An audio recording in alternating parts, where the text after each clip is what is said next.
Today, gagawa ako ng pork tocino. Ito yung mga sangkap na gagamitin ko katulad ng baboy, pati powder.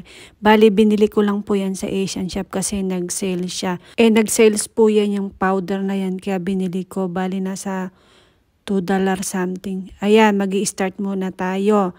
Itong baboy na to ay hihiwain ko sa maliliit na peraso. Tapos, huhugasan muna natin nang mawala naman yung lansa ng baboy.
Hinit ko muna ng mga 2 seconds.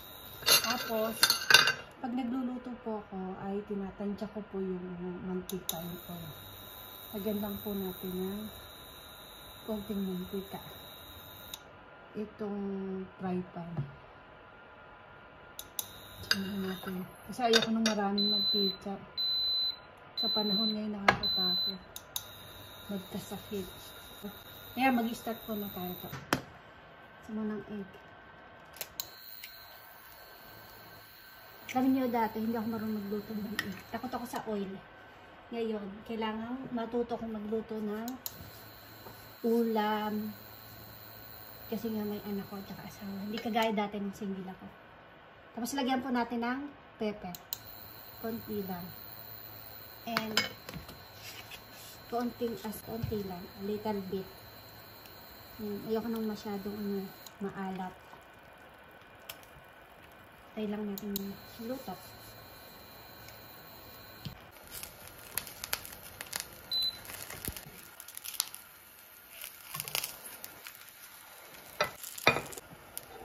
Ilalagay po na natin dito sa plato.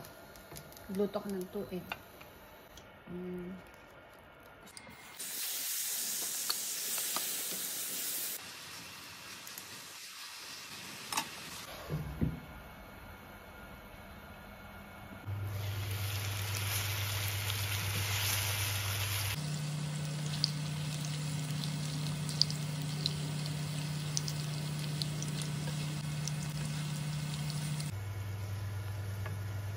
Luto na po siya. Lagyan natin sa plato.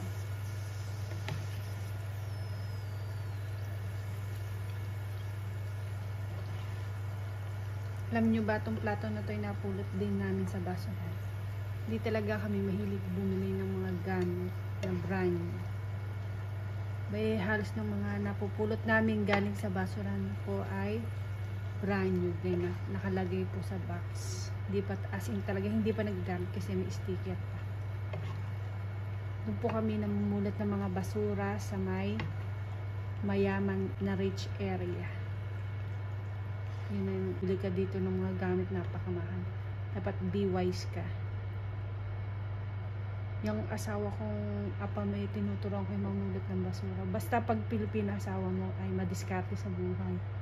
Pag hindi ako kasama sa trabaho ng asawa ko, Gagawa ko naman naglilinis ang bahay at nagluluto dito. Iyon ang favorite ko. Tsaka hindi ako mahilig sa sa barkada. Simula nung nagkaanak ako, hindi na ako mahilig sa kaibigan. Mga barkada. Talagang focus ko talaga yung asawa at anak ko lang talaga.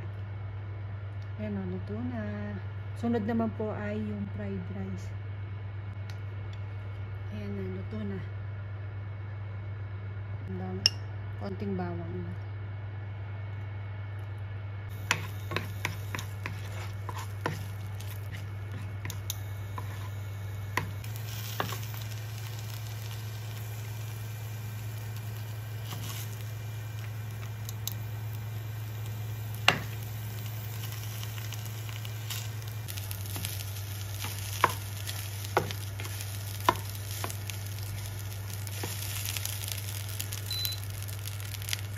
Natin ng pepper.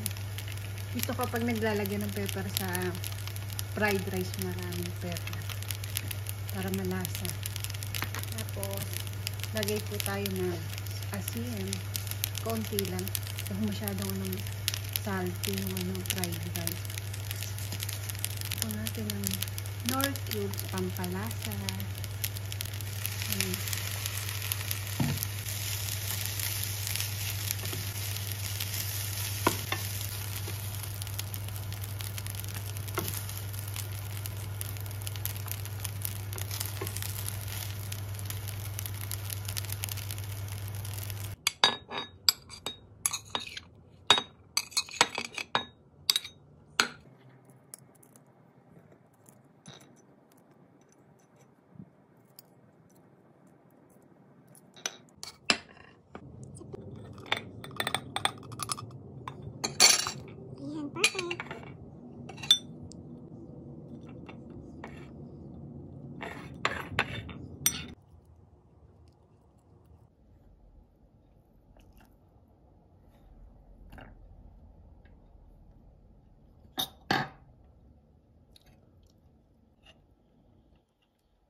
Kain po tayo.